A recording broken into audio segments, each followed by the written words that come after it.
South Africans believe in community, while the Nigerians and West Africans believe in individualism.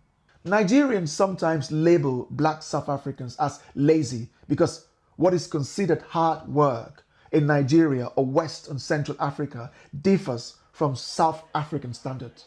For instance, West Africans may transform perfectly finished avenues complete with pavement, tarred roads, and flowers into makeshift marketplaces where they sell food and operate various small shops. This kind of informal business practice, which can diminish a city's aesthetic, is viewed as hard work. In contrast, many black South Africans believe in a more structured society.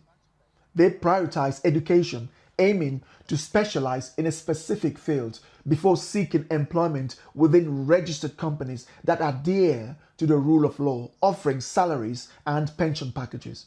This model resembles what is seen in Western and other developed countries.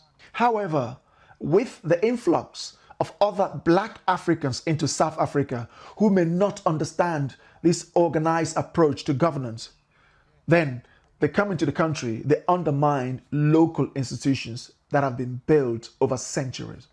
Black South Africans struggle to comprehend why they'll pursue higher education only to find themselves working in makeshift businesses on the street, disrupting urban aesthetics. It is important to note that while black South Africans still face various challenges similar to those encountered by other black Africans, they do have distinct differences compared to West Africans. West and Central African countries generally lack functional government and economic structures that truly serve their people. Education is undermined and innovation is almost non-existent.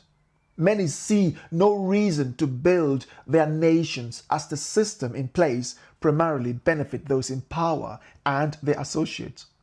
In comparison, democracy and freedom of speech in West and Central Africa are not as robustly upheld as in South Africa.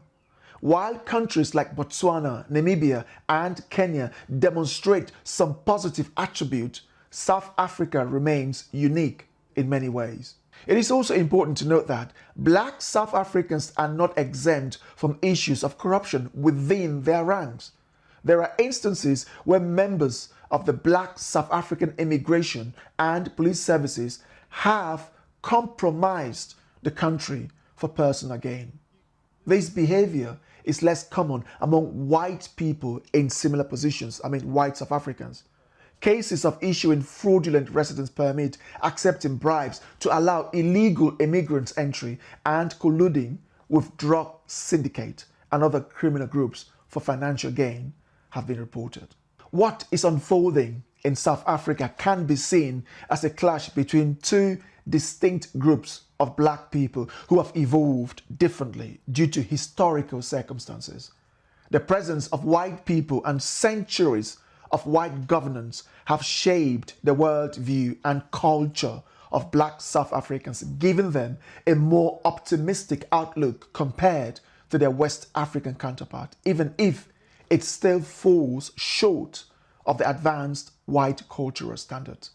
Developing black South Africans is likely to be easier than developing West and Central Africans. Additionally, the typically aggressive and boisterous traits often associated with black people are not as pronounced among black South Africans. The reason some aspects of white culture in the West associate black people with violence and loudness is largely because over 90% of all black people in the Western Hemisphere were taken from West Central Africa. Is there a genetic factor in the similarity between continental black people and those in the Western Hemisphere?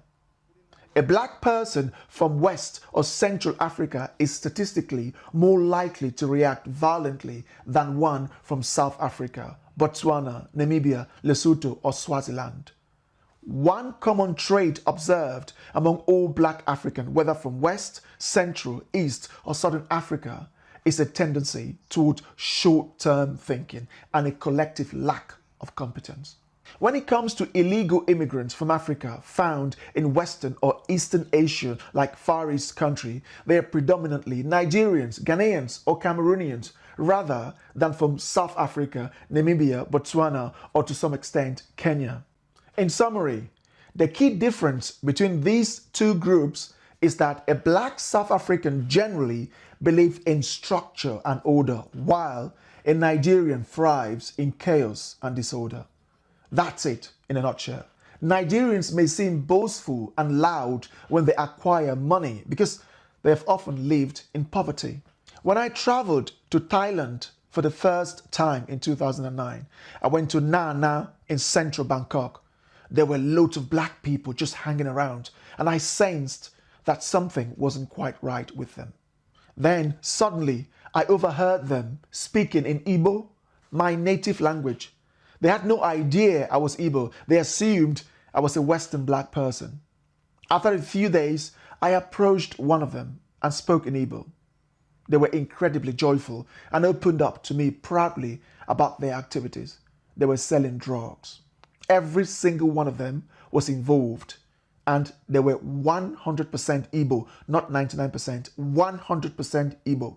I then recalled the embarrassment I felt at the immigration in Bangkok airport, where there were hundreds of people waiting for immigration clearance.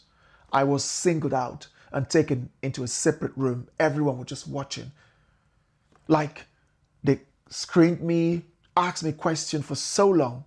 I had never felt so humiliated in my life simply because my passport stated I was Nigerian. That experience of my fellow Igbo people selling drugs in Nha Nam, Bangkok, anyone who's been there would know, I began to understand why the immigration officers behaved the way they did with me. It was at that moment that I started to consider naturalization, as I felt that a Nigerian passport no longer represented me. Black South Africans, Kenyans, Botswana, and Namibians do not engage in such racketeering. These groups are distinct from Nigerians and West Africans. If skin tones varied beyond just dark and light, imagine, for instance, black South Africans appearing green and Nigerians appearing purple.